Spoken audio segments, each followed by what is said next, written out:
Hello, kamusta tayong lahat?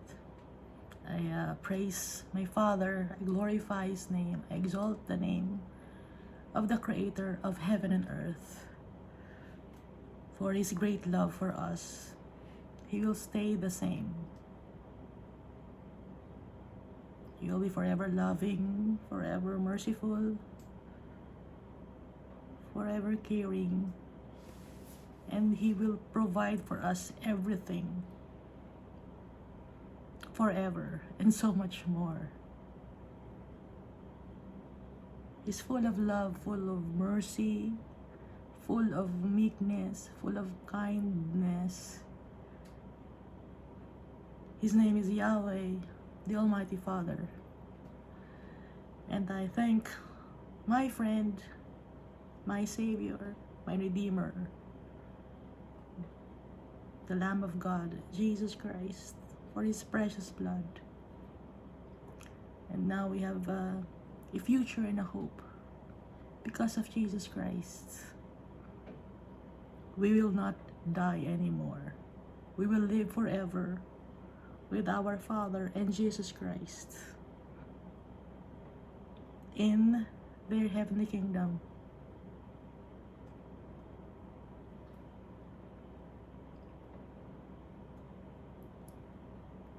We are so blessed dahil mahal na mahal tayo ni Almighty Father.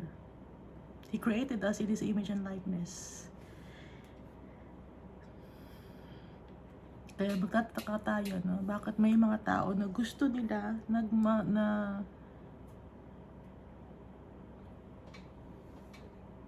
sa ibang country, no? Gusto nila hayop sila. Gusto nila mukha silang pusa, mukha silang isda, ganon. Pinapaiba nila yung mukha nila. Gusto nila mukha silang lion or tiger. Hindi nila alam na tayo mismo, yung itsura natin, galing kay Almighty Father.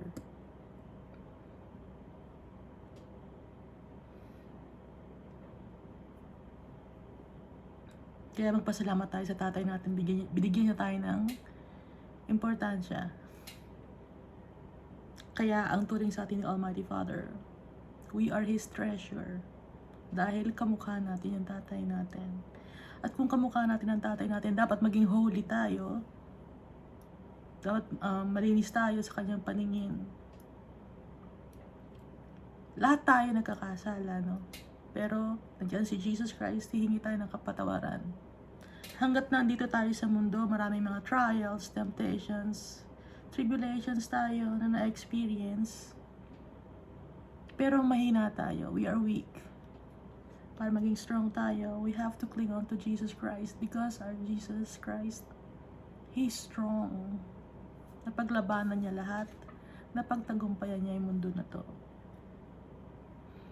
At maganda ang tingin sa atin ni Almighty Father when we trust Jesus, when we glorify Jesus, because Jesus is the perfect sacrificial lamb. At tinapos na ni Jesus Christ lahat. Ang iniintay na lang ang mga tao, yung mga magtitiwala pa kay Almighty Father tsaka kay Jesus Christ. So we still have chances. Hanggat yung body natin, may soul pa yung body natin, may chance pa tayo. Pero kung yung body wala ng soul, wala ng chance yon. Kasi it's either yung soul na yon ay nasa kay Almighty Father na or nasa pit of hell.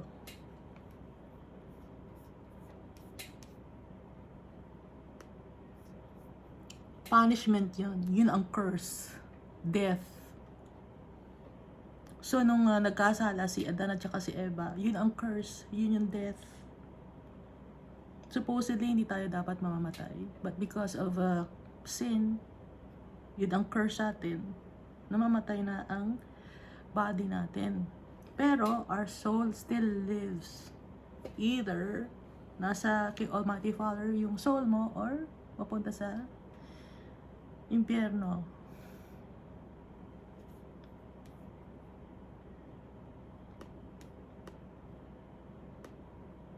paano tayo mapupunta yung soul natin kay Almighty Father? We must trust in Jesus Christ.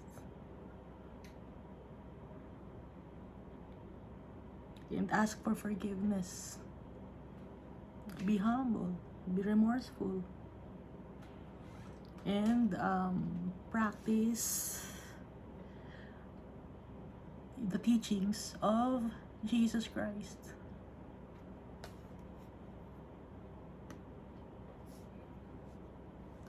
Sa ngayon, no, hindi tayo perfect sa ngayon. Walang perfect na tao ngayon. Walang infallible. Walang infallible na tao. Lahat nagkakasala, nagkakamali. But we must thank our Father because of Jesus Christ. Kahit nagkakamali tayo, papatawarin tayo.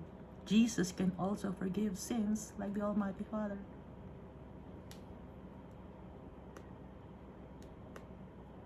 Tatawagan natin ang pangalan ni Jesus Christ. He is the only bridge to our Father. Hindi yung religious leaders ninyo, hindi yung nag-establish ng religion ninyo, hindi yun ang way to the Almighty Father. Sino ang way to the Almighty Father? The only way is Jesus Christ. Hindi yung religious leaders. Hindi yung mga preachers, hindi yung mga pastors, hindi yung mga ministers, hindi yung mga elders, hindi yung mga deacons. Lahat tayo makasalanan. At masasave tayo through the grace of our Father.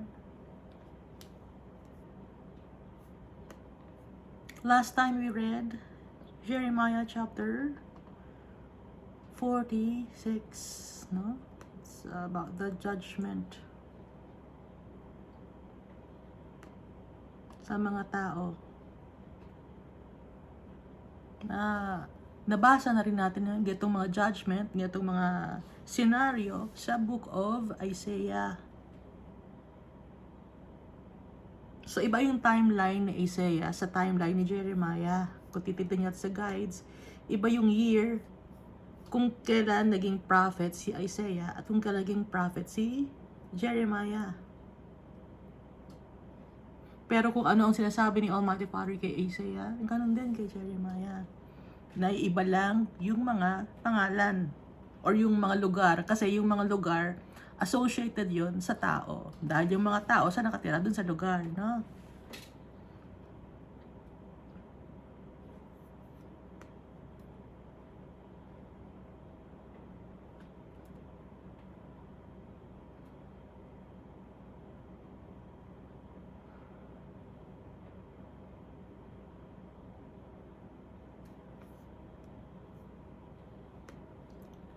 Si Isaiah kasi ang kasabay niya, si Micah.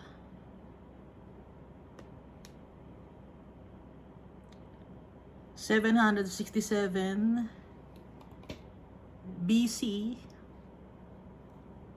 up to 687 BC. Ngayon, itong si Jeremiah, 640 BC hanggang 450 BC or BCE, before Christ era. Akala nyo before common era? No. Akala nyo matatanggal nyo si Almighty Father, si Jesus Christ? Never. Paano nyo matatanggal si Almighty Father tsaka si Jesus Christ sa mundo? Si Almighty Father nag-create ng mundo.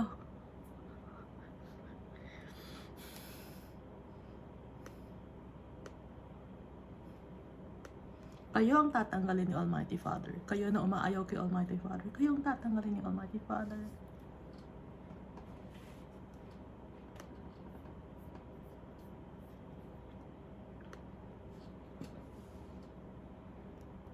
So si Almighty Father, He is for justice, truth, and righteousness. Ayaw ni Almighty Father na may naagrabyado na tao. Kahit yung tao ay makasalanan. Pero, may time na paparusahan ni Almighty Father ang mga tao. At walang makakatakas. Kahit isa. Na nababasa natin dito sa Jeremiah chapter 46.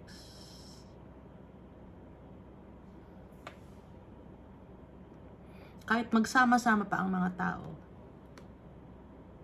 mag-unite pa ang buong mundo, walang magagawa ang tao.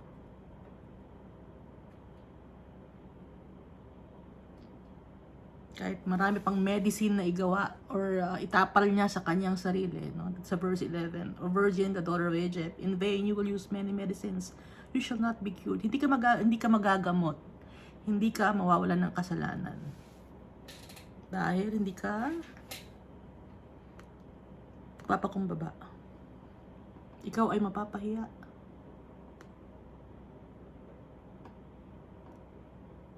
Allow ni Almighty Father na ikaw ay ma-destroy ang mga tao, wicked people.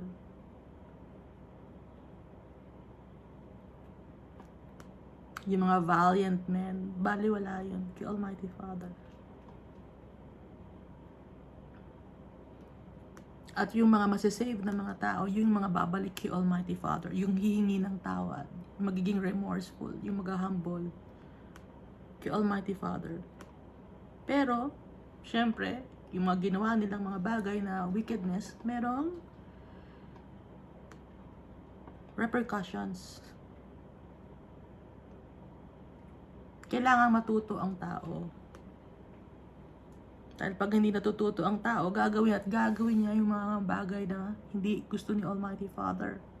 Hindi iiwan ni Almighty Father ang kanyang mga anak, pero paparusahan niya. Anong parusang meron ang mga anak ni Almighty Father? May mga pains tayo, no? Na pinagdadaanan, sufferings. Yun, inaalaw ni Almighty Father yun na mangyari sa atin.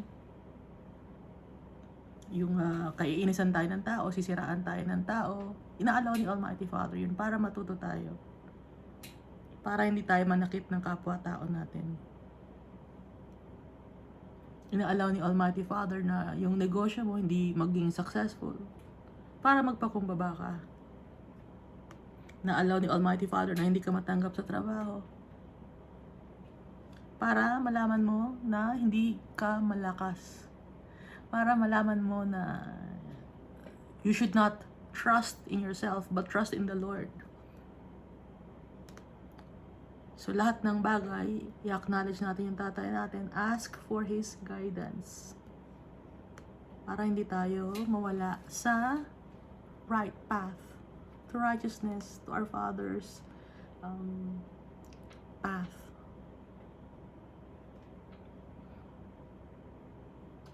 Ipagtatanggol tayo ng tatay natin.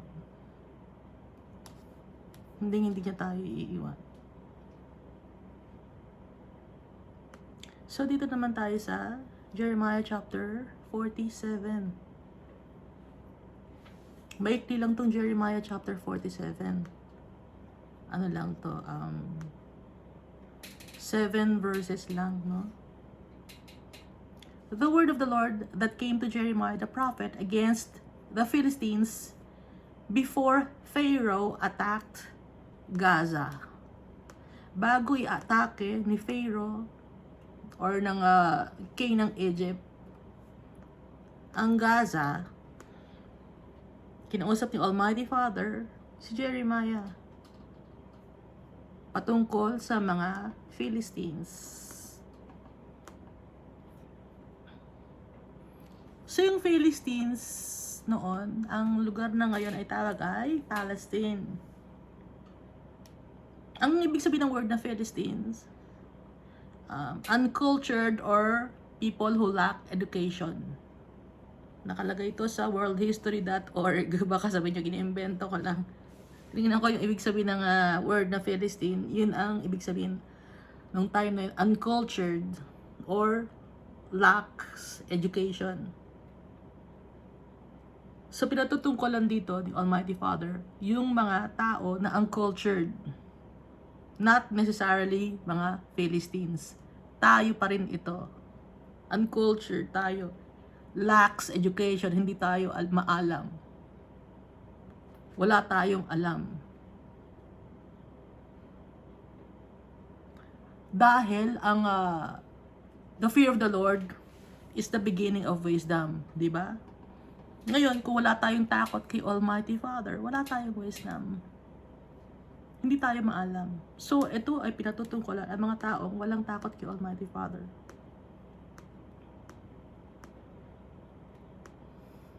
Gaza means strong city. Yung mga taong hindi maalam pero nakatira sa isang strong city. Mga taong hindi na-acknowledge si Almighty Father.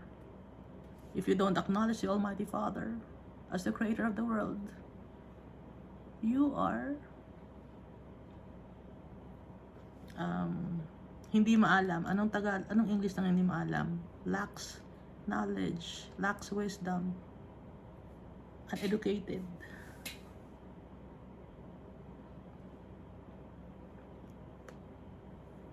Dahil makakagawa lang tayo ng tama kung ang nag-guide sa atin si Almighty Father. Yun ang true wisdom. Hihingin natin yung guidance si Almighty Father. Kasi nanggagaling ang true wisdom kay Almighty Father.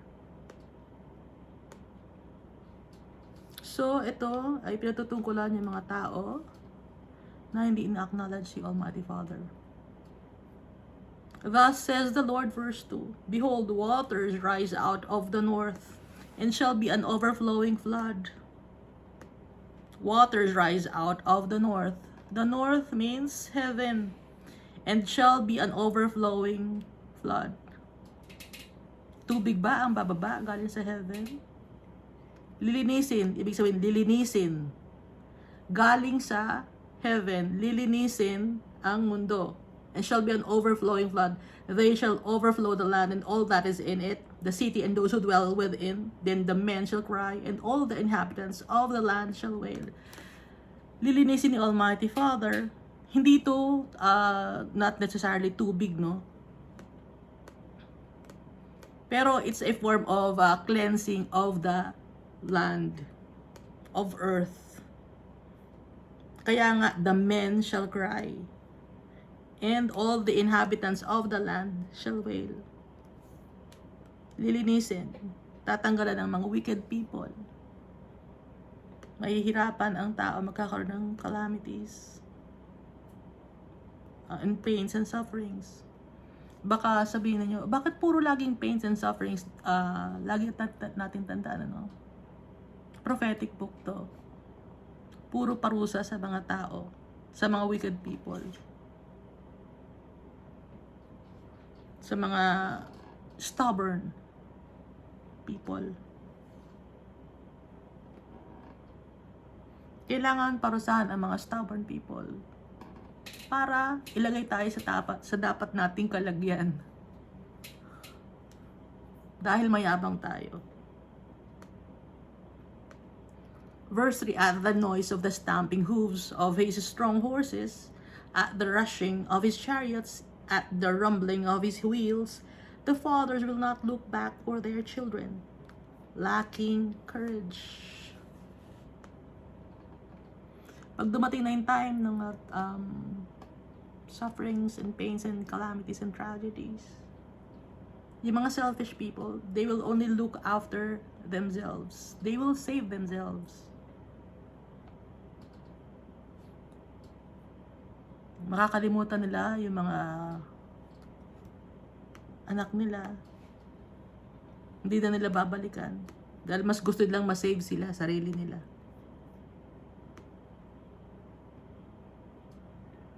Dahil ang nangyayari na ay noise of stamping hooves of his strong horses.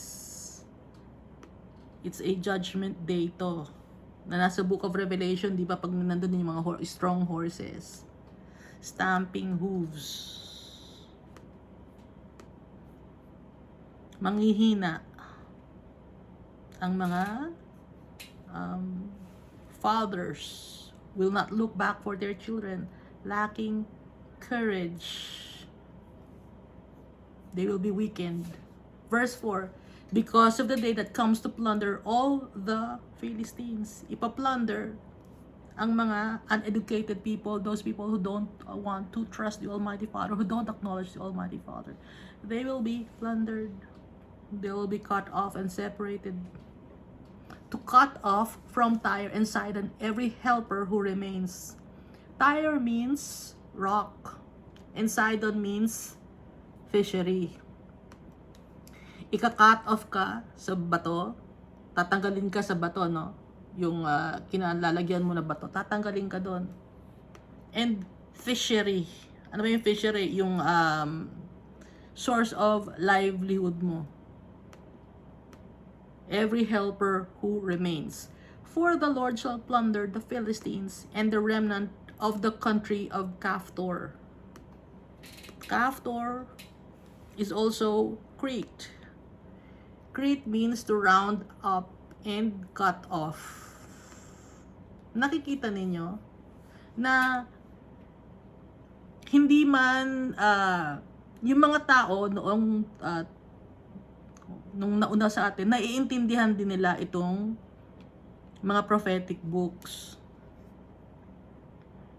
Ang problema lang, walang internet noon, hindi nila na isusulat, or kung naisulat man nila yung interpretation, isinunog.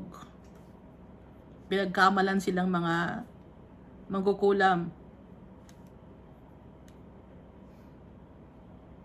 Dahil naiintindihan nila yung salita ni Almighty Father, nagpe-pray sila, pinagkamalan silang mangkukulam.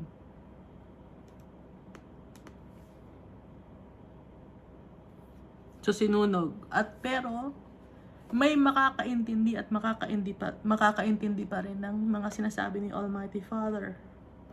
Dahil si Almighty Father, hindi siya nawawala. Lagi siyang nakabantay sa mga tao. Lagi siyang may taong tutulungan para maintindihan ng mga tao kung ano ang gusto niyang iparating or kung ano ang message niya.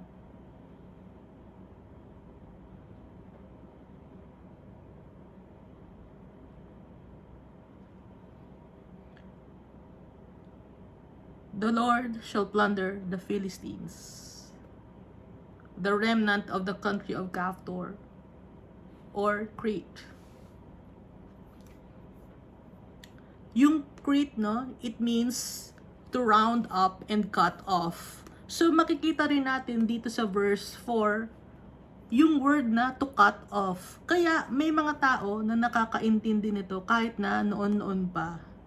Kasi nandito yung word na cut off, na yung Crete, nasa same verse, yung word na Caphtor, na nag-ibig sabihin ng Caphtor is Crete, na ibig sabihin ng Crete ay to cut off din. So, gusto ni Almighty Father, maintindihan talaga natin ito. Yung mga pinapasulat niya kay Jeremiah.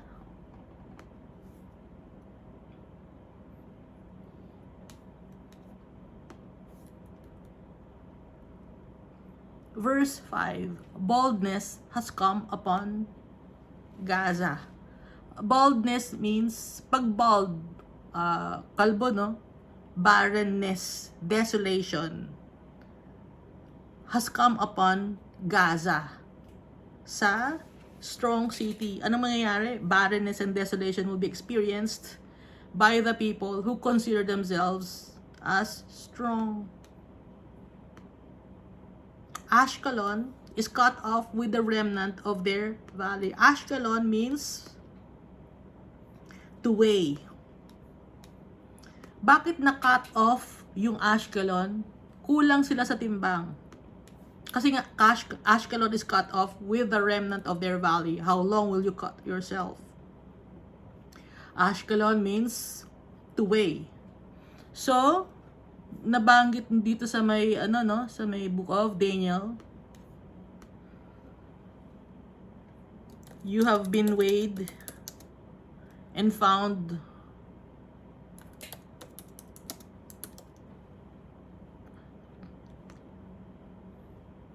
Daniel chapter 5 verse 27. You have been weighed on the scales and found wanting. Yun ang ibig sabihin ng tekel. Ngayon, dito naman sa Ashkelon, Ashkelon means to weigh. So kaya sila na-cut off because they have been found wanting. Kulang sa timbang. Walang substance. Wala silang treasure na store in heaven. Naintindihan ninyo? Kasi sabi sa atin ni Jesus Christ, di ba? We must store up treasures in heaven. Ngayon, pag Ashkelon, kulang, two-way ibig sabihin nun, tapos it's cut off. Ibig sabihin, kulang sa timbang, wala silang na store na treasures in heaven. With the remnant of their valley, how long will you cut yourself? Hanggang kailan ka hindi mag-store up ng treasures in heaven? Verse 6. Oh, you sword of the Lord, how long until you are quiet? Put yourself up into your scabbard. Rest and be still. Yung sword ni Almighty Father, maingay. How long until you are quiet? Hindi tumitigil ang sword ni Almighty Father.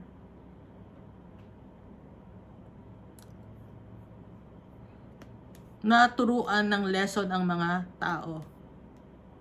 Pero matigas ang ulo. Hindi nila naiintindihan. So, laging nakaambang yung sword ni Almighty Father sa mga tao na kulang sa timbang or yung hindi nag-store up ng treasures in heaven. O, itanong natin, baka tinatanong nyo, ano ba yung mga treasures in heaven? Having faith in our Father. And with that faith, nakakatulong ka ngayon sa mga tao. Faith muna bago ang pagtulong. Faith muna kay Almighty Father, pagmamahal kay Jesus Christ, bago ang pagtulong. Kasi kung uunahin mo yung pagtulong sa tao, tapos wala kang faith kay Almighty Father, kaya ka tumutulong sa tao dahil sa kayabangan mo lang. Hindi pwedeng ganon. When you help people, it's because you love the Almighty Father and you're obeying His commands.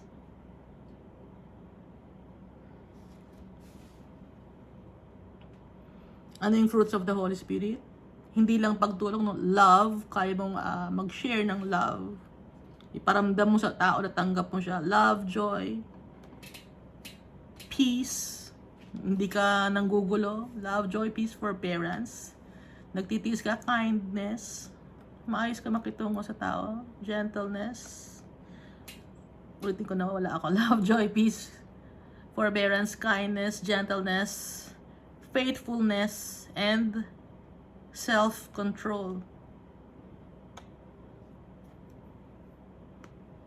Store up for yourselves treasures in heaven, where the moth and the thieves cannot when the moths can't eat the treasures, tama ba yun? Hindi ko kabisado. And the thieves cannot break in.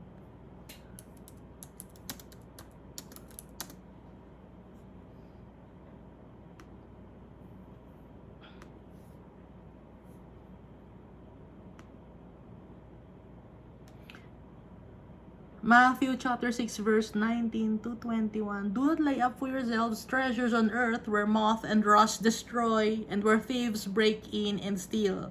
But lay up for yourselves treasures in heaven where neither moth nor rust destroys and where thieves do not break in and steal. For where your treasure is, there your heart will be also.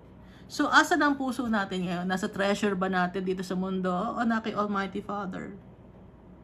Sino ang kinoconsider nating treasure? Sino ang pinapahalagahan natin? Si Almighty Father ba o ang kayamanan dito sa mundo na to? Kasi kung nasaan ang treasure mo, andun ang puso mo. Doon ka lagi nakatingin, yun lagi inaalagaan mo. Doon ang binabantayan mo. Doon ka lagi nakatunganga sa treasure mo. Example, yung treasure mo, yung sa bangko, no? Laging check mo yung balance ng bangko mo, gano'n. Yun ang treasure mo kasi. Ngayon, kung ang treasure mo si Almighty Father, lagi mo kakausapin si Almighty Father, si Jesus Christ, lagi ka magpe-pray, magbabasa ng Bible, and then i-apply mo yung mga tinuturo ni Jesus Christ sa Bible, sa buhay mo, at sa paano pakikitungo sa mga tao. Ngayon, kung ang treasure mo ulit, no, isang example ay yung mga halaman mo, di doon ka lagi nakabantay sa mga halaman mo, baka mamatay mga halaman mo. Yun ang treasure mo. No? O kaya yung treasure mo, meron akong ano dito, may business ako, aalagaan ko to. Doon ka lagi nakatambay sa business mo. So ano ngayon ang treasure mo?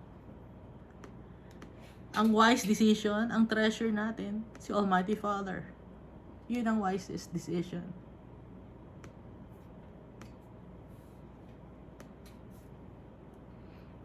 Kaya sabi dito, no? Oh, you sword of the Lord, how long until you are quiet? Hindi matapos yung pag-destroy ng soul ng sword ng Almighty Father. Put yourself up into your cupboard, rest and be still. So nakalagay dito sa verse 7, how can it be quiet? Seeing the Lord has given it a charge against Ascalon and against the seashore, there He has appointed it. Anong ibig sabihin itong verse 7? The Lord God purposed to happen the tragedies and calamities to those people who are found wanting. Because hindi sila nag-store up ng treasures in heaven.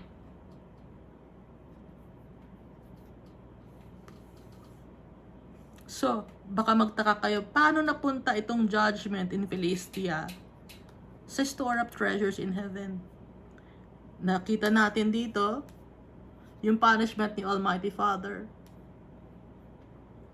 Ang Philistine, meaning ay, ulitin ko, uncultured, hindi nagtitiwala kay Almighty Father. So, pag uncultured ka, wala kang faith kay Almighty Father, you lack wisdom and knowledge.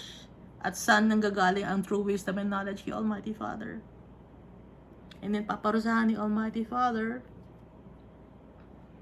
from heaven, mga calamities ang mga tao. At yung mga tao ay mahihirapan. Dati ang oras, no? To cut off from the rock. And ano yung rock? Yung rock, ano yun? Protection yon, tsaka yung Sidon fishery means subsistence yun, sustenance, yun yung pagkain.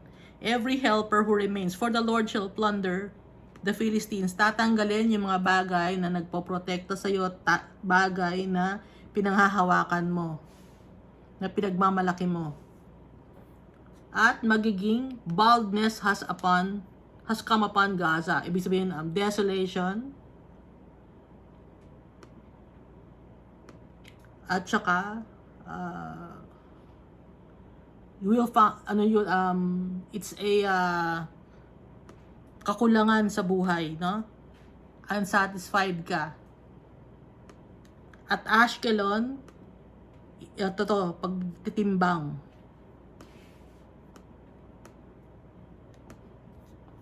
Titimbangin ni Almighty Father.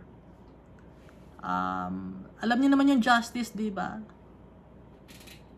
May timbangan yan, di ba, may justice? Titimbang din si Almighty Father. Kung tama ba ang ginagawa natin. Nakatingin lagi si Almighty Father, nakabantay sa atin. Kaya, He purposed to happen the tragedies because of the people who did not store up treasures in heaven.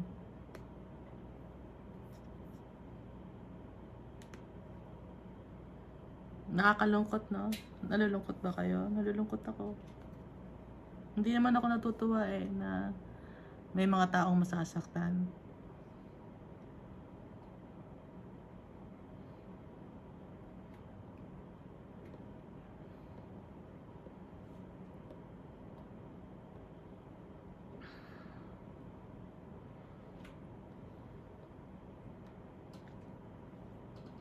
Kasi pag naki Almighty Father ka,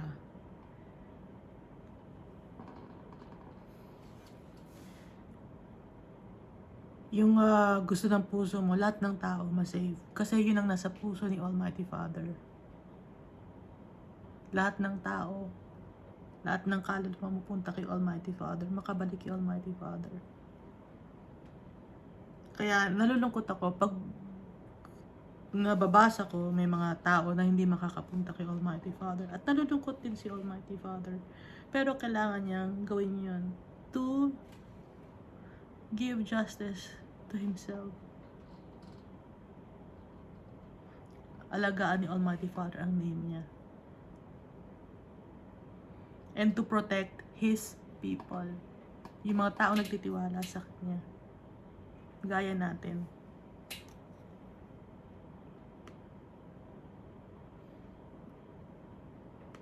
Kaya pinadala niya si Jesus Christ. Pinadali na ni Almighty Father. Pero matigas pa rin ang ulo ng mga tao. Kung parang instant na. Dati, nagluluto ka lang ng ulam. Ngayon, instant na. Si Jesus na ang gumawa. Pero hindi pa rin matuto ang tao. So, dito tayo sa Jeremiah chapter 48. Against Moab. Moab means from the father. So Jeremiah chapter 48. Thus says the Lord of hosts, the God of Israel, woe to Nebo, for it is plundered. Kirjathaim is shamed and taken. The high stronghold is shamed and dismayed.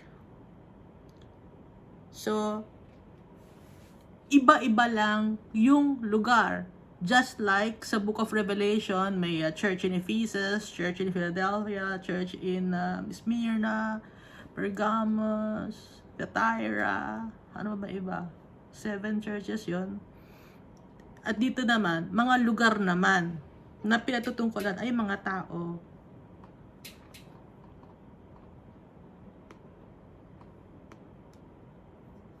Woe to Nebo. Nebo means fearless, walang takot, and height, arrogance. Itong verse 1 ng chapter 48 ng Jeremiah. Against the people. And so the Lord of hosts, the God of Israel says, woe to Nebo. They will suffer affliction and sorrow.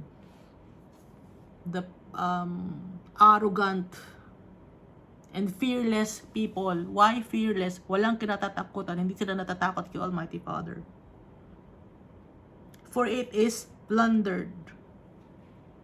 Nanakawan, tatanggalan sila ng rights. Anong rights yon? To live in this world. Yung pagnanakaw, hindi lang naman yun yung mga material things na matatanggal sa'yo, kundi yung rights mo as a son or daughter of the Holy Father. Dahil sa arrogance. Kirjathaim is shamed and taken. Kirjathaim means town. Ang lugar ay ipapahiya. Pag sinabing lugar, kasama ron yung mga tao. Ano yun? Group yun. No? Hindi lang isang family, kundi buong city, buong town, mapapahiya. So, hindi lang ito isang maliit na town, ito ay earth. Pag binabanggit lugar, earth yon. Kirjathaim is shamed and taken.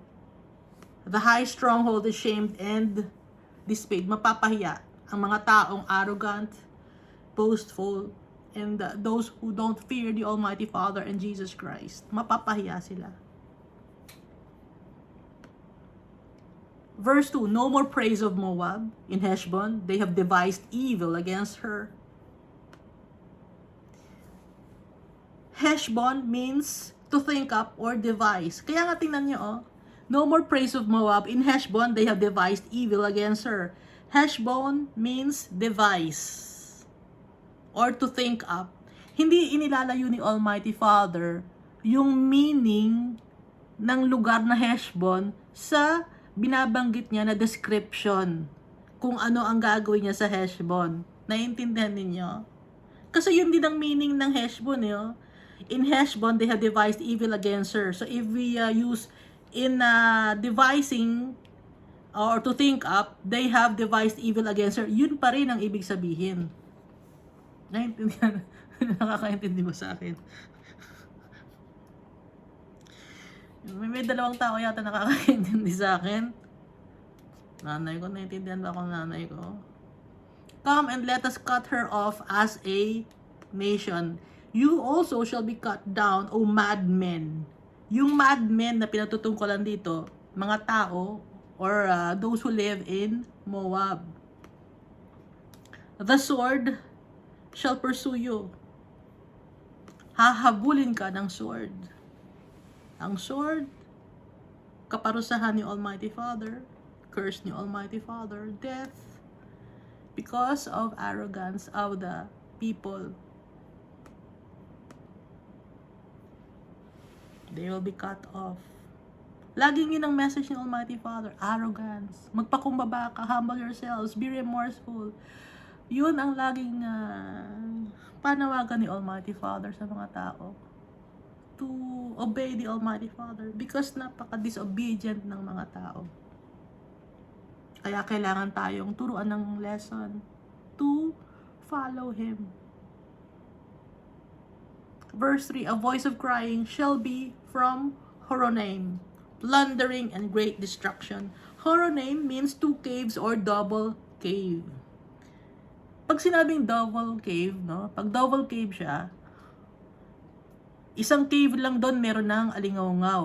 Or, ano ba yung tawag doon? Echo, no?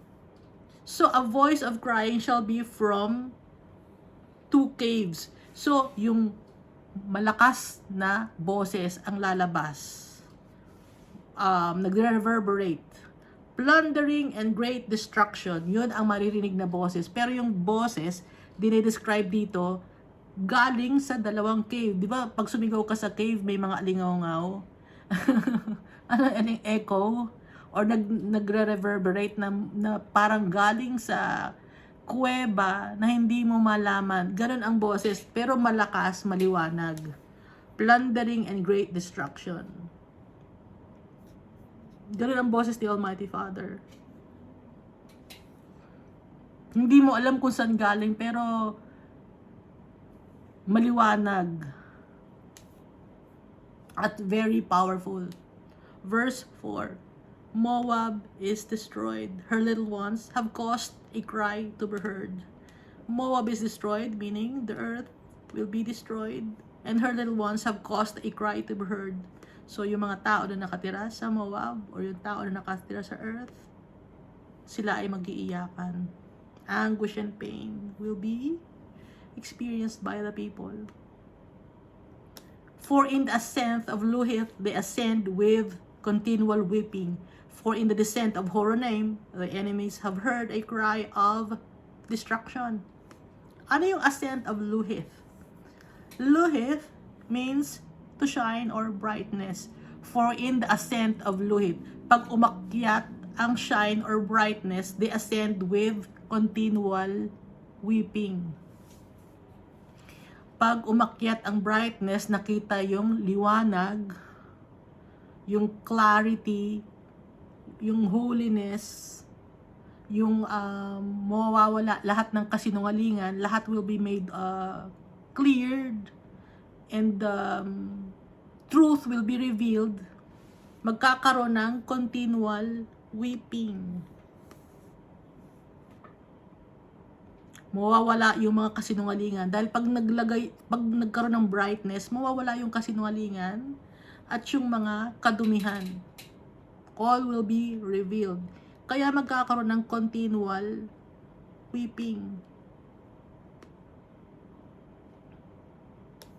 For in the descent of Horonaim, ito naman, pa-descent naman, pababa naman, bababa naman of Horonaim, the enemies have heard a cry of destruction.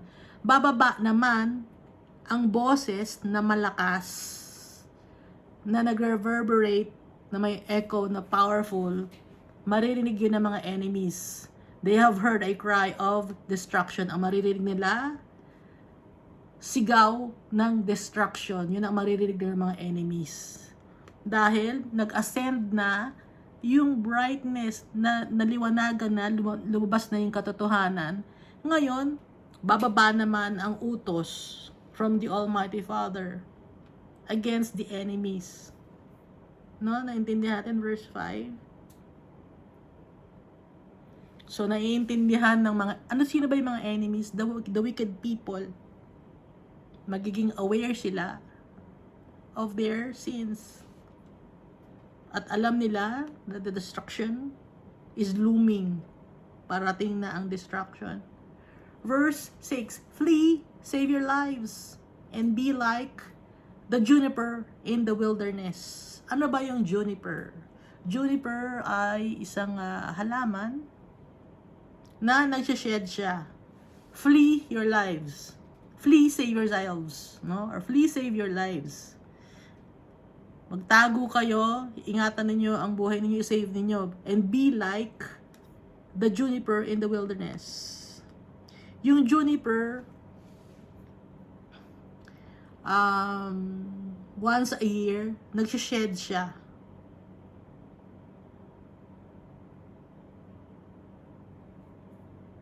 Nagsished siya ng leaves, nagsished siya ng pines.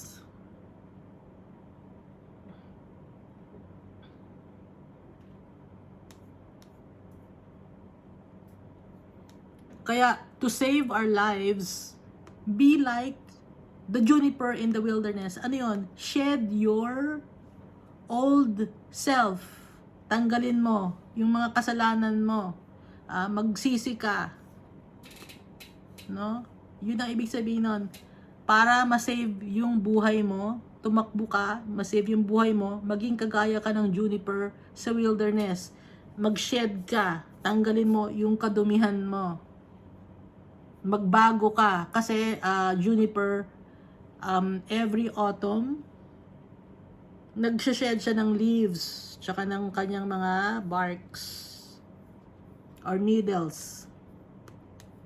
Verse 7, for because you have trusted in your works and your treasures, you also shall be taken. Dahil sa nagtiwala ka sa iyong gawa, nagtiwala ka sa iyong katalinuhan, nagtiwala ka sa iyong kayamanan sa mundo na to, na nagtiwala ka sa iyong fame, sa iyong wealth, sa iyong power, ikaw rin ay kukunin. Sabi dito sa verse 7, kukunin ka rin. Kaya hindi tayo dapat magtiwala sa sarili natin, sa sarili nating lakas, sa sarili nating wisdom, sa sarili nating knowledge, dahil baliwala yung kung anong meron tayo. Yung treasure na nanakaw. Kaya save for yourselves treasures in heaven. Yun ang turo sa atin ni Jesus Christ. Kasi yung treasure dito sa mundo, mananakaw to, masusunog, kakainin ng moth, kakalawangin. Dito pa rin sa verse 7, and Chemos shall go forth into captivity, his priests and his princes together. Sino tong si Chemos? Or ano itong si Chemos? Or Shemos? Shemos means destroyer, subduer, or fish god. Alam natin ang fish god ay isang false god. Siya ay destroyer, siya yung subduer. So sino to? Siya to si Lucifer. Shall go forth into captivity. Makukulong din siya, no? Maitatapon din siya sa impyerno. His priests, so may mga priest din, no? Yung itong si demonyo, itong itong si Lucifer, meron din siya mga priests. Ginagaya niya si Almighty Father. At meron din siyang mga galamay na mga mayayamang tao. Yung mga gumagawa ng wickedness. So sila ay magiging captives or prisoners. Saan magiging prisoners? Sa impyerno. Sama-sama sila doon. Verse 8. And the plunderer shall come against every city. Sino yung plunderer? No one shall escape. Sa Book of Revelation, may inuutusan si Almighty Father ng mga angels. Pag nagbaba ang bowl of the wrath of God, nag-order si Almighty Father, may inuutusan si Almighty Father na mga angels, mga servants niya. So ito yung mga plunderer. Sila yung nagka-cut ng mga na binanggit ni Jesus Christ, na nagka-cut ng mga parable of the parable of the tares, no? 'Di ba, in-explain ni Jesus Christ kung sino yung mga servants doon? Sino ba yung kausap ko?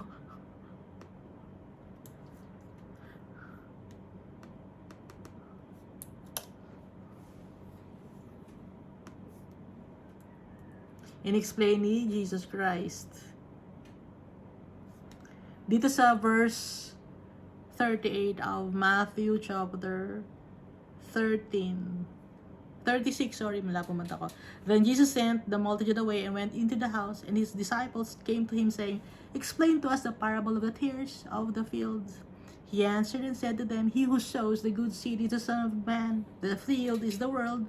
The good seeds are the sons of the kingdom, but the tares are the sons of the wicked one. The enemy who sowed them is the devil. The harvest is the end of the age, and the reapers are the angels." So yung mga reapers, sila yung mga plunderers, sila yung utusan ng Almighty Father. And the plunderer shall come against every city. Dito sa verse 8 of Jeremiah chapter 48. No one shall escape. The valley also shall perish, and the plain shall be destroyed. As the Lord has spoken, kung ano ang sinabi ni Almighty Father, it will be destroyed.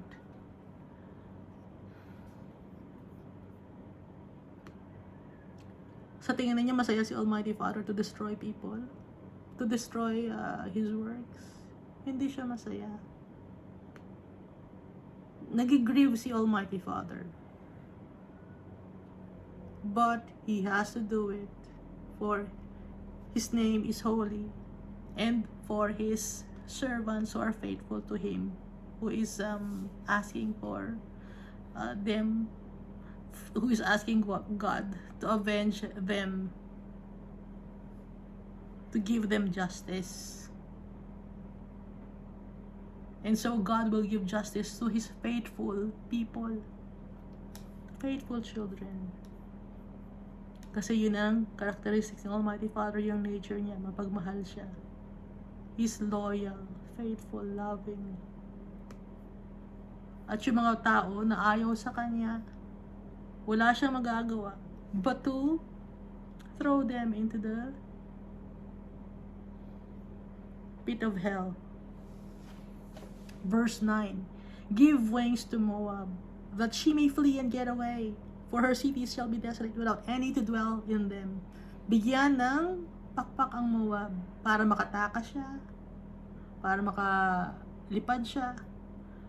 Kasi yung kanyang city, yung lugar niya ay magiging barren, uninhabited, walang titira, dahil sisirain ni Almighty Father.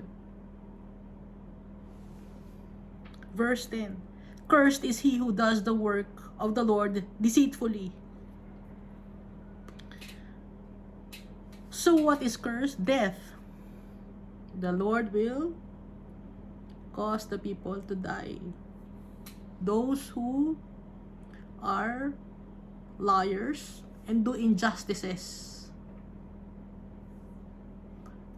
deceitfully, banloloko, sinungaling, at walang justice.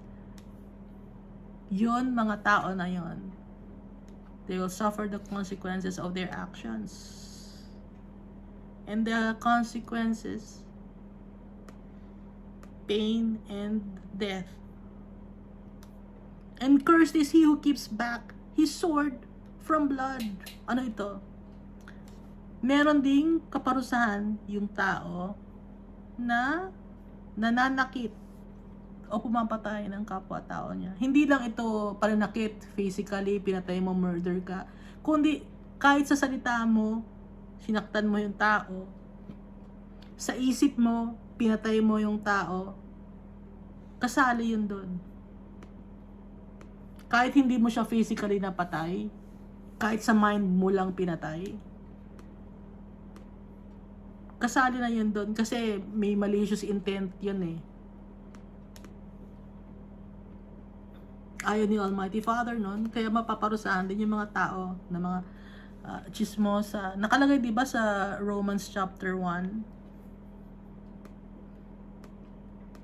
Nandun lahat yung mga kasalanan na nagchichismis ka, backbiter ka, kaibigan mo, chichismis mo, gumagawa ka ng pagkakabahabahagi, dissension, rebellious ka sa government mo. Curse lahat ang kaparusahan. Ang pag sinabing curse, death yon. Verse 11, Moab has been at ease from his youth. Simula't simula pa ang mga tao ay kampante na sa buhay nila. Bata pa lang sila, kampante na sila. He has settled on his dregs. Ano yung dregs? Sa basura. Naging sanay siya tumira sa basura, makihalibilo sa basura, gumawa ng kadumihan. Ito ibig sabihin itong he has settled on his dregs. Kaugalian na niyang gumawa ng kasalanan at kasamaan. And has not emptied from vessel to vessel. Hindi man lang naghingi ng tawad. Vessel, tayo, katawan natin, vessel. And has not emptied from vessel to vessel. Hindi nawalan ng kasalanan. Laging puno ng kasalanan ang tao. Nor has he gone into captivity. Hindi siya nagpasakop. Therefore, his taste remained in him. Yung lasa niya, nandun pa rin. Lasa ng kadumihan, lasa ng kabulukan, lasa ng kasamaan. And his scent has not changed. Pati yung amoy niya, pagkatao niya, madumi. Dahil sa mga ginagawa, naipon lahat ng kasalanan, hindi man lang nagsisi ang tao. Gawa ng kasalanan, hindi nabawasan ng kasalanan. Gawa ng gawa, dumami ng dumami. Verse 12, Therefore, behold, the days are coming, says the Lord, that I shall send him wine workers. Sino yung mga wine workers? Ipapadala ni Almighty Father. Darating ang oras, ipapadala ni Almighty Father ang wine workers. Sino ang mga wine workers? Who will tip him over and empty his vessels and break the bottles. Wine workers, servants of the Almighty Father, the angels of the Lord, who will tip him over. Anong ibig sabihin ng tip him over? Itutumba siya, empty his vessels. Pag itinumba ang isang bote at tinanggalan ng laman ang vessel ay katawan ng tao. Ano ang laman ng vessel, ang katawan ng tao? Kaluluwa. Pag na-tip over ka, ano yun? Nahiga ka na, no? Napatay ka na. Empty his vessel, natanggal yung kaluluwa mo, and break the bottles, masisira yung katawan mo, mabubulok. Yun ang ipapadala ni Almighty Father.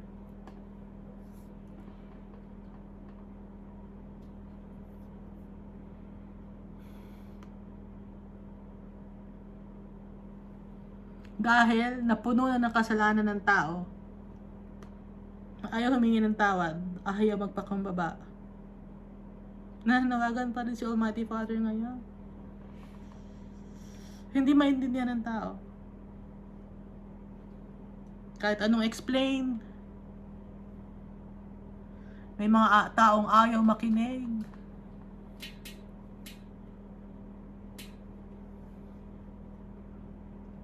Kung ayaw niyong makinig, natatakot kayo,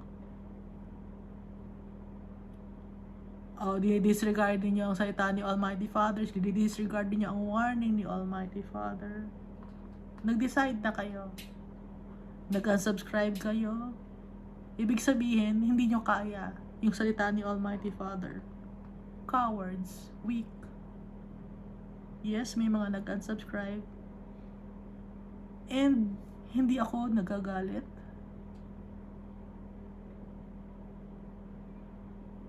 Napatunayan lang doon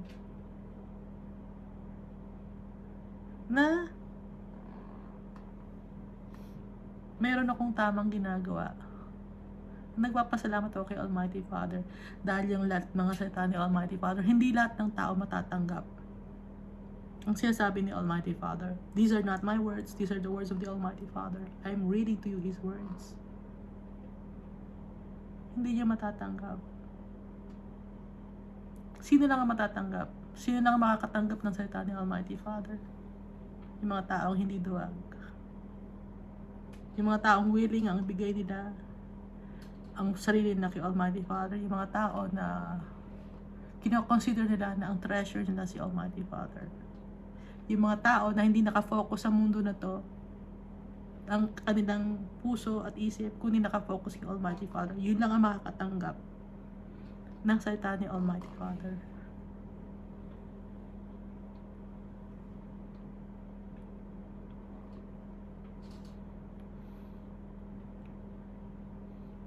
Mahirap, no? Mahirap ba?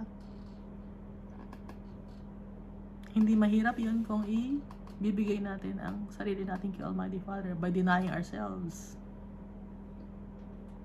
At kung natututo tayo, at kung tatanggalin natin yung yabang natin, dahil ang tao mayabang, prideful, bakit ako makikinig dyan? Ano ang alam niyan sa Bible?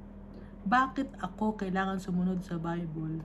Matagal na yan, Old Testament pa yan. Let's remember, this is a prophetic book. The words of our Father is very powerful. The words of Jesus Christ is powerful.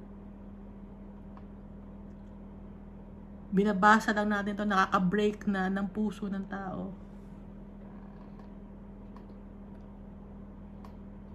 Makakapag-change ng puso ng tao ang salita ni Almighty Father.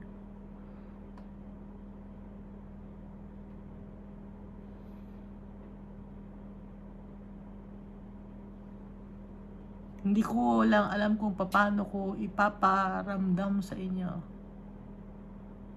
Or kung paano ko mai-explain sa inyo.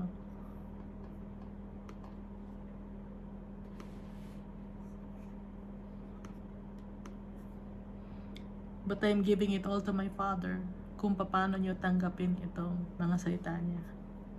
Because these are not my words. These are the Almighty Father's words.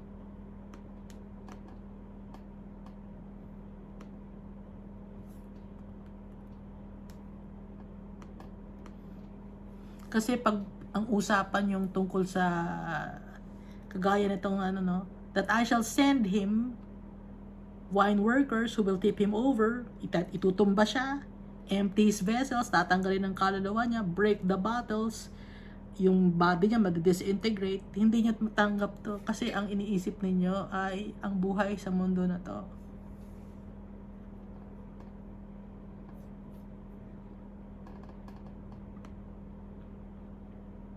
Kasi hindi nyo naiintindihan.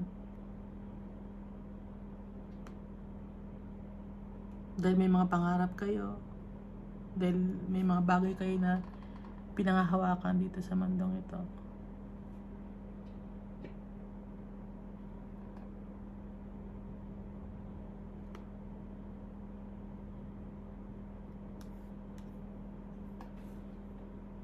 May mga pangarap kayo sa buhay. Pero darating ang time, maintindihan niyo rin. Pero sana, yung time na yon hindi pa huli ang lahat. Verse 13, Moab shall be ashamed of Chemos, as the house of Israel was ashamed of Bethel, their confidence. Bakit sila na-ashamed of Chemos? Because of the wickedness. Napahiya sila. They follow the path to destruction by the destroyer. Sinunod nila yung destroyer. Kaya napahiya sila. Hindi nila alam na yung path na sinusundan nila ay path to destruction. They were hoodwinked.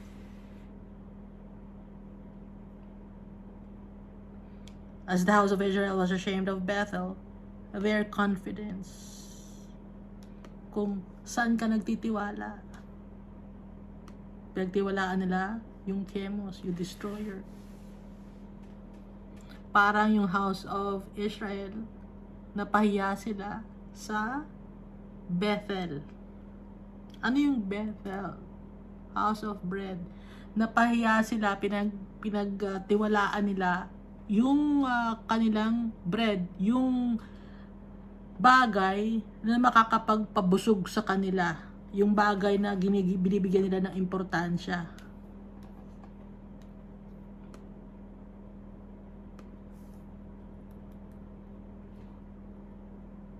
Verse 14, how can you say we are mighty and strong men for the war?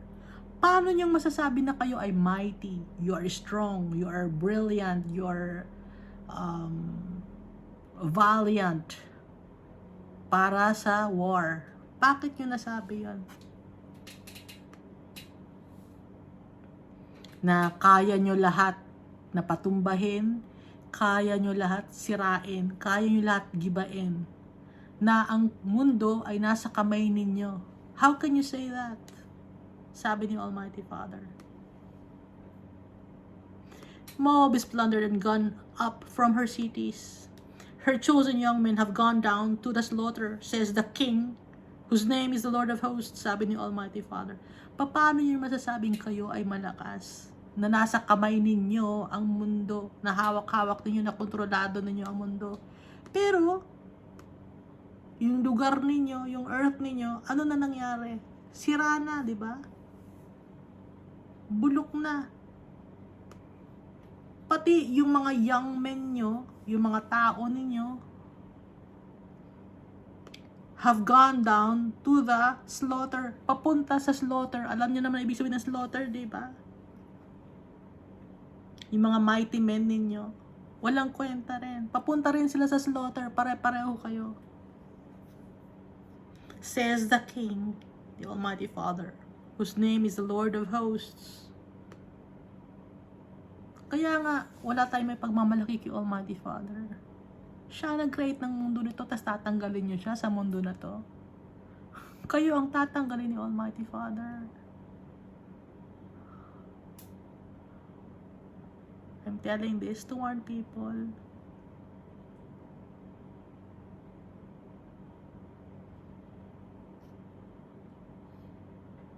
To let the people know that the Almighty Father is the most powerful of all. Walang panama ang tao. Limited lang ang kakayahan ng tao. Limited ang mind, limited ang body, limited ang health, limited ang resources. But the Almighty Father, He created the world. He created the earth. So, paano mo kakalabanin si Almighty Father? Durug ka. Hindi niya naiintindihan. Pilit yung tinatanggal si Almighty Father. Nananahimik si Almighty Father for now. But deep in his heart, he's in pain. Dahil yung mga taong mahal niya, taong mga create niya, sinusaway siya. Taong kinoconsider niya na treasure, binabaliwala siya. Kung kayo, may mga tao kayong kinoconsider na importante sa inyo, pero binabaliwala kayo, anong mararamdaman ninyo? So, ganun din si Almighty Father.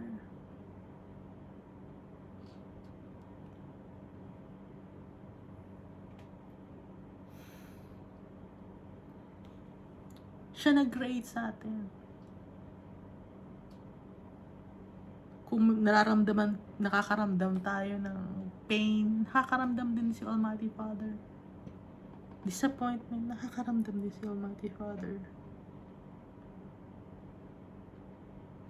Nakakaramdam tayo ng pagmamahal sa kapwa-tao. Nakakaramdam din sa Almighty Father kasi sa Kanya galing lahat. Pero yung mga negative feelings na nakuha natin yun, saan natin nakuha yun? Yung mga anger, yung hatred, yung envy. Nakuha natin yun saan? Sa demonyo. Sa snake na ginawang dragon ng mga tao, na ginawang leviathan ng mga tao. Doon galing ang hatred, ang ugliness. Ginawa ninyong dragon. Dati isang snake lang, naging dragon. Natutong lumipad. Tayo ang nag-encourage na maging dragon yung snake.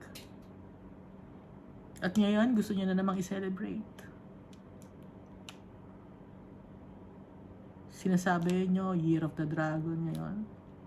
Ano, year ng demonyo? Ganon. Kasi ang dragon ay demonyo eh.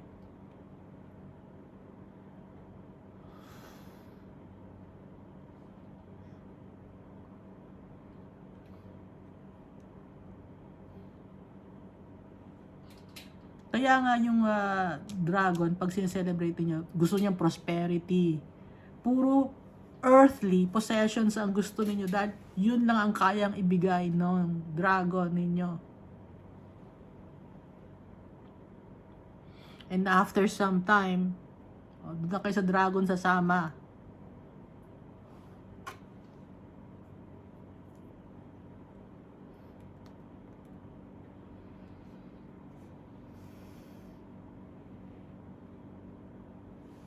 Verse 16.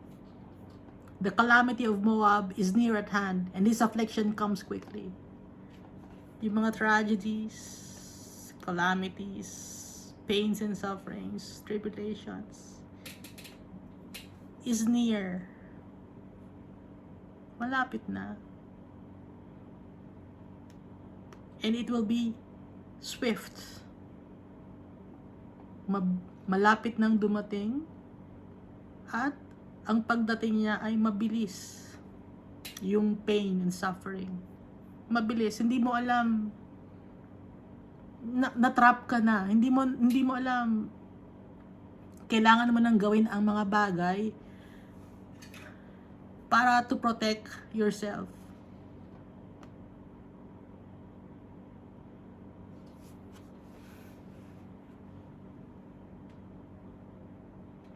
Gaya ngayon, meron na naman bago na sakit na ewan ko kung anong nangyayari. May bago na namang sakit daw. Yung bansa kung saan galing yung sakit 5 years ago, may bago na naman daw sakit. Doon din galing ulit.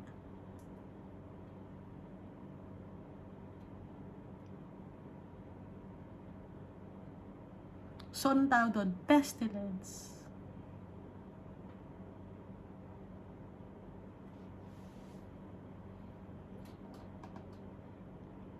Yung mga bagay na kinakain sa araw-araw ng mga tao, galing saan yun? Sa factory, di ba? Mga instant na mga pagkain ngayon. Sino ang nun? Sino nagmi-mix doon? Sino ang gumagawa ng mga ingredients nun?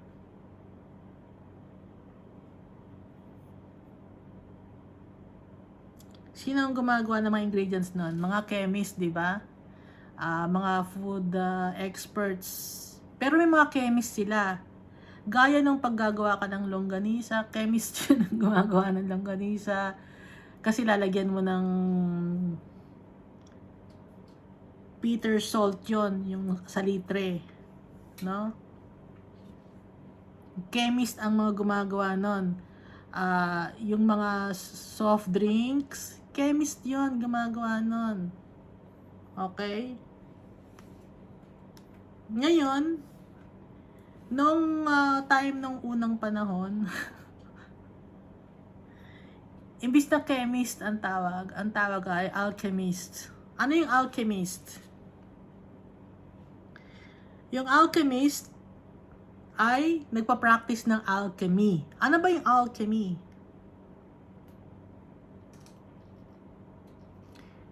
Ang alchemist Yung person who transforms or creates something through a seemingly magical process. Seemingly magical process. Yun ang alchemist. Ngayon, yung mga chemist ngayon, they transform or create something through a seemingly magical process. Example, sumarap ang pagkain na to Ano bang nilagay dito? Parang magic to Seemingly magical process. Okay? Naintindihan niyo ba yun? Ano kayang nilagay na ingredient? Tapos titignan mo yung ingredient sa label.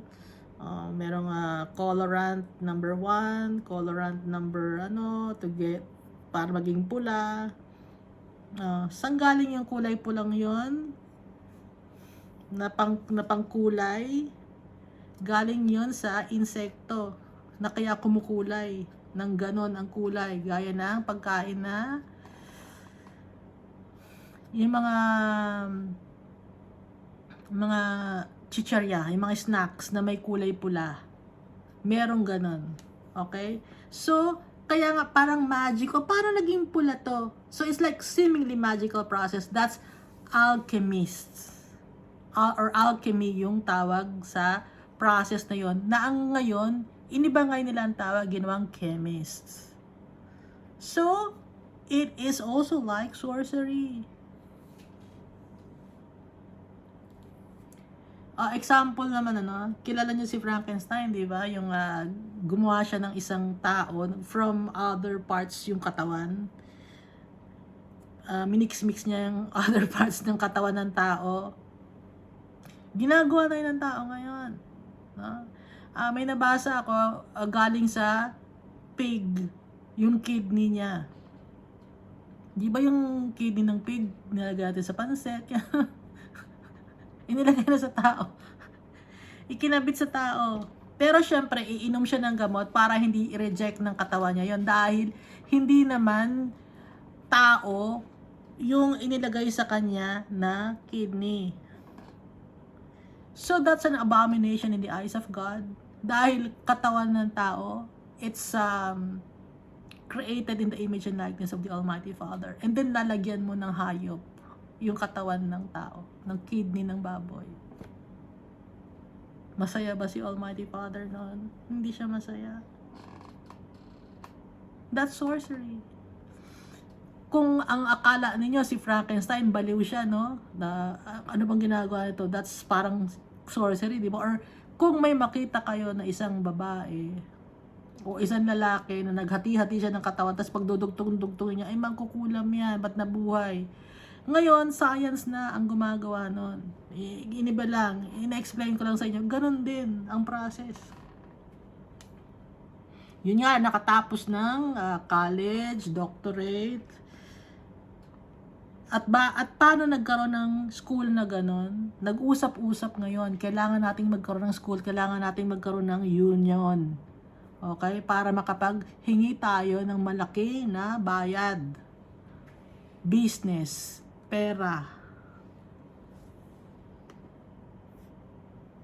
Naintindihan ninyo? So, ano ang kasalanan ng tao? Halo-halo na. Kaya nga nakalagay dito, di ba? He has settled on his dregs and has not been emptied from vessel to vessel. Napuno na ng kasalanan, hindi humingi ng kapatawaran. Hindi natuto. Kaya, his taste remained in him and his scent has not changed. Ganun pa rin siya. Madumi pa rin siya. Mabaho pa rin siya. Anong gagawin ng wine worker na ipapadala ni Almighty Father? Tip him over, itutumba. Empty his vessel, tatanggalin ang kaluluwa. Break the bottle, masisira ang katawan. Ang nakalagay sa verse 12.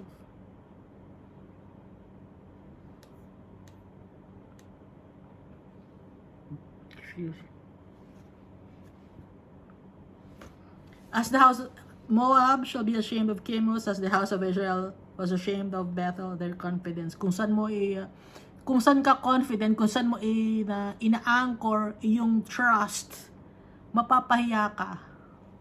Kung saan mo inilalagay sa kayamanan mo, mapapahiya ka. Nilalagay mo sa bagay sa mundo na to, ang mga bagay na pinaghihahawakan mo, mapapahiya ka. How can you say we are mighty and strong men for the war? Mighty ba talaga kayo? Valiant ba talaga kayo? Sabi ng Almighty Father. Ano mangyayari sa inyong young men? Sa mga tauhan ninyo?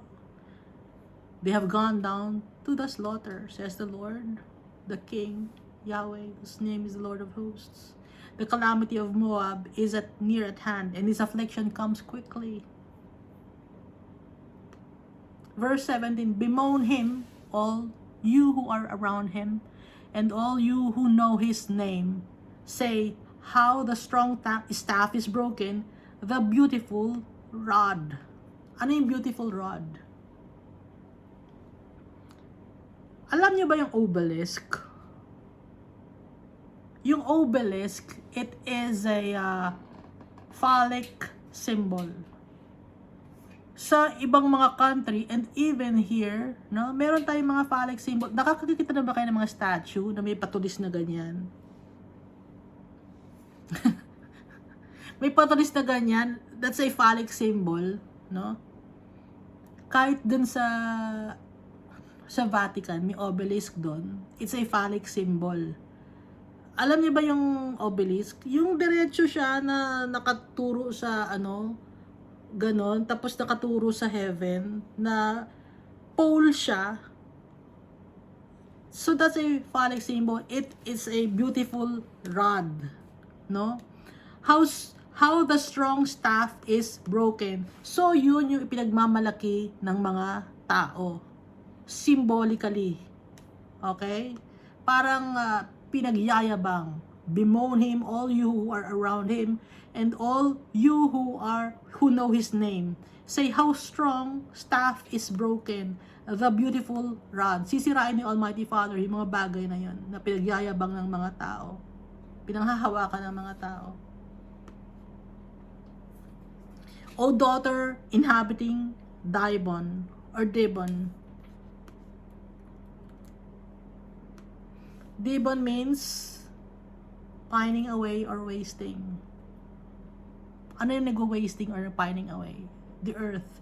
O daughter inhabiting Dibon. Mga tao, yung mga nations na nakatira sa mundo. Come down from your glory. Ibig sabihin, don't be arrogant. Humble yourselves and sit in thirst. Be still, sabi ni Almighty Father. And ask for forgiveness. In thirst, kasi uhaw, no? Uhaw ka sa kapatawaran. Kailangan mong ma-feel. For the plunder of Moab has come against you. Kaya kailangan mong magsisi. He has destroyed your strongholds. Yung mga bagay na pinanghahawakan mo, sisirain, or masisira, or sinira. Sabi dito sa verse 18. Naiintindihan niyo ba? Sinong makausap ko? Mahaba to, no? Itong Jeremiah chapter 48.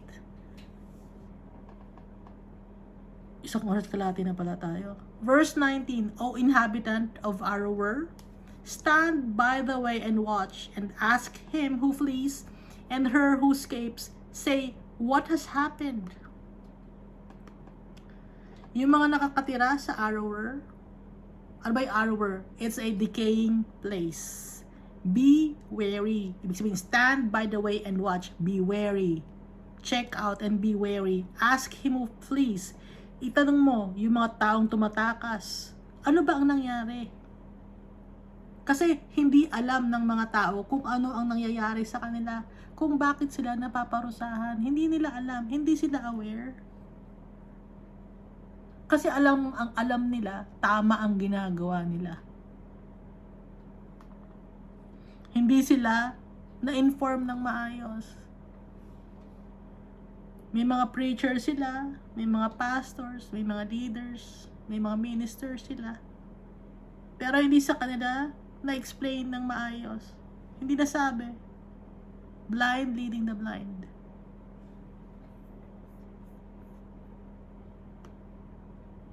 At kung nasabi man, matitigas naman ang ulo ng mga tao at hindi nila naiintindihan.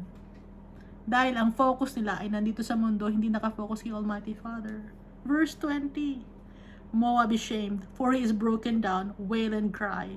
Tell it in Arnon that Moab is plundered. Ipinahaya ang mundo.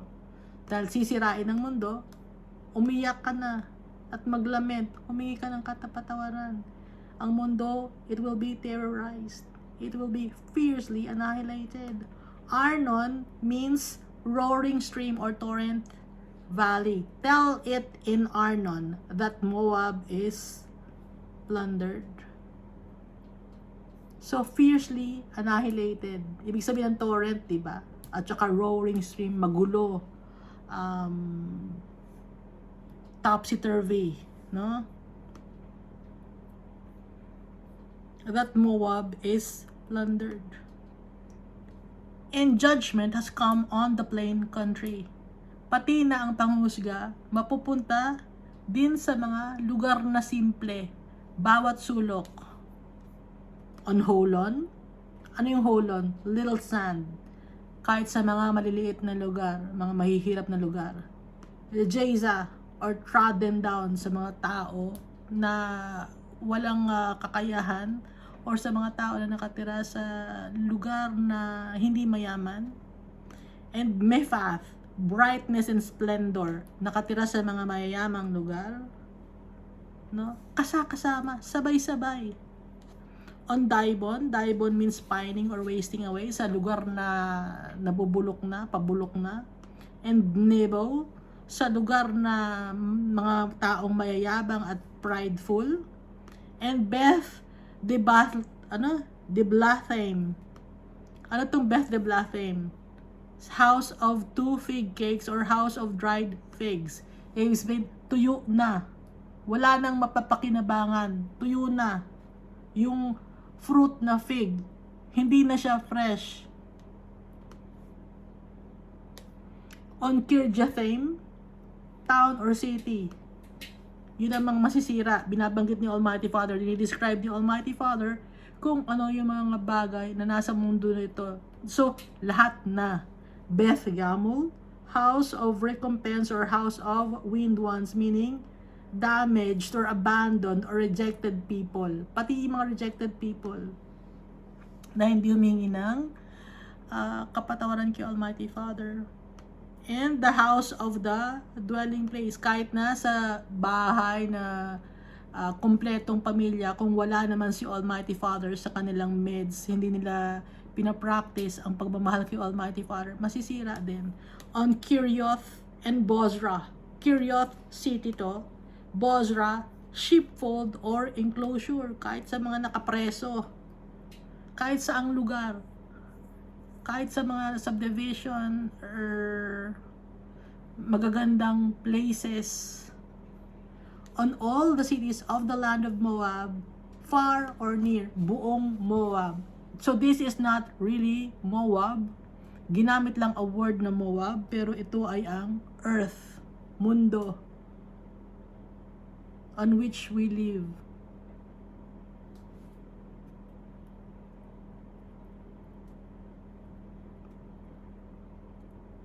Or on where we live, far or near. Verse 25, the strength or the horn of Moab is cut off and his arm is broken, says the Lord. Anong ibig sabihin na? Ang sungay ng Moab ay tatanggalin. Pag tinanggalan ka ng sungay, ibig sabihin wala ka ng laban. Mahina ka. Di ba ang hayop pag tinanggalan mo ng sungay, o wala ka ng sungay, tinanggalan ka na ng sungay, o ano ka na ngayon? Wala ka na may pagmamalaki. And his arm is broken. Ano ba yung arm is broken? Powerless. Inutile. Powerless ka. Sabi ni Almighty Father. Pinapakita na dito ni Almighty Father ang kanyang power. Pinapaalam niya sa atin bago pa man niya gawin. Binibigyan niya tayo ng warning that He is powerful. Pero walang naniniwala. Nakakalungkot. Hindi naman ako masaya pag binabasahan ko kayo ng mga ganito. Nalulungkot ako. At nalulungkot din si Almighty Father. Pero kailangan malaman ng tao to because of the sin of people.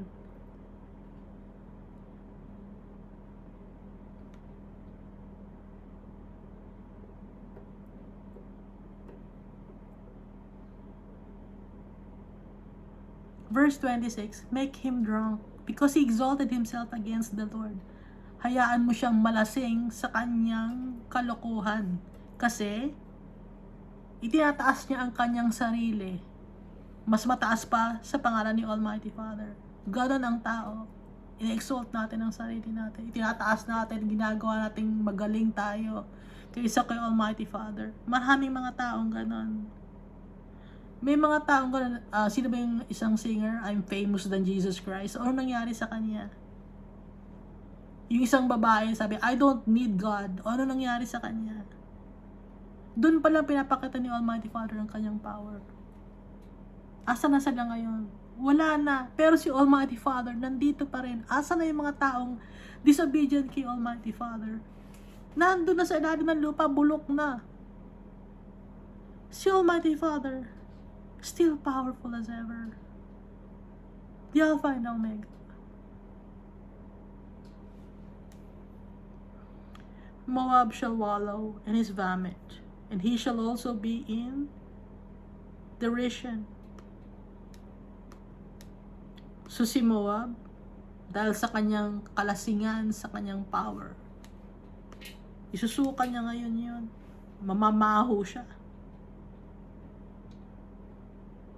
He's reeking of unrighteousness. Mga tao to. And he shall also be in derision. Ano yun? He will be mocked, a laughing stock. Pagtatawanan, he will be shamed and disgraced. And a joke. Nagyayabang siya na makapangyarihan siya kaysa kay Almighty Father, pero asa na siya. Pagtatawanan siya ng mga tao. Magiging mockery siya.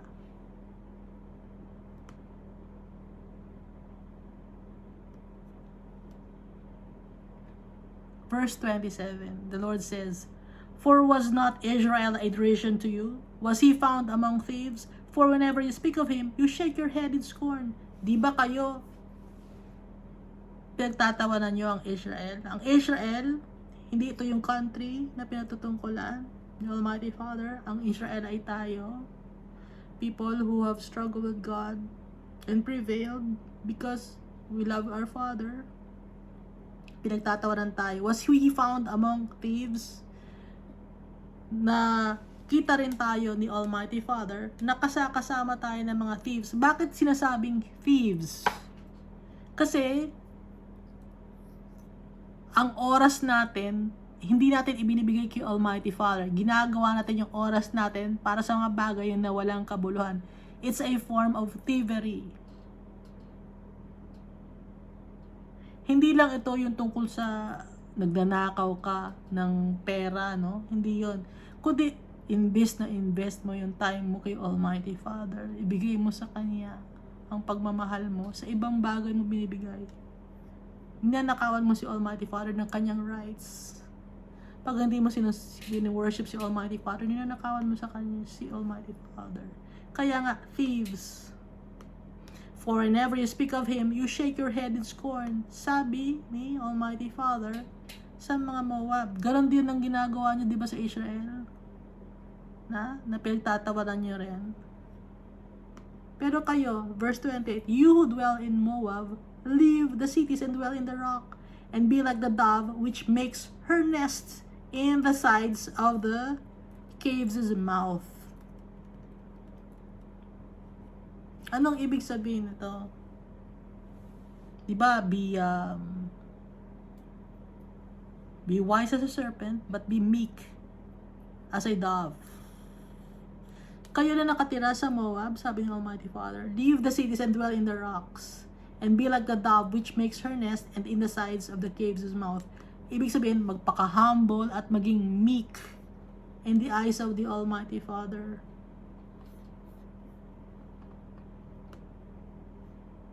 Mahaba pa to, no? So hanggang dito na lang muna tayo kasi 1 oras at kalahati na. Alam kong hindi nyo tinatapos. Nakakatulog kayo, nakakatulog din ako. At alam ko rin na hindi nyo naiintindihan. At kung may mga nakakaintindi man, nagpe-pray ko kay Almighty Father na may makaintindi yung sinasabi ko. I'm doing this for my father. I love my father.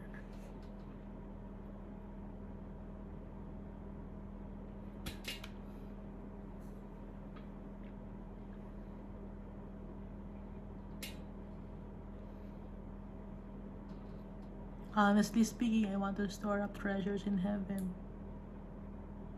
And I'm praying na matanggap ni Almighty Father.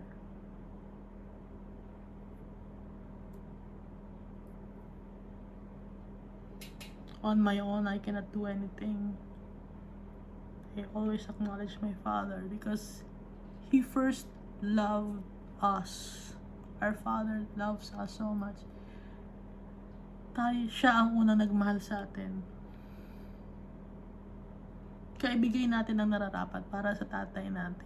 Ibigay natin yung pagmamahal, ipabigay natin sa kanya yung respect na dapat na bigay natin sa kanya.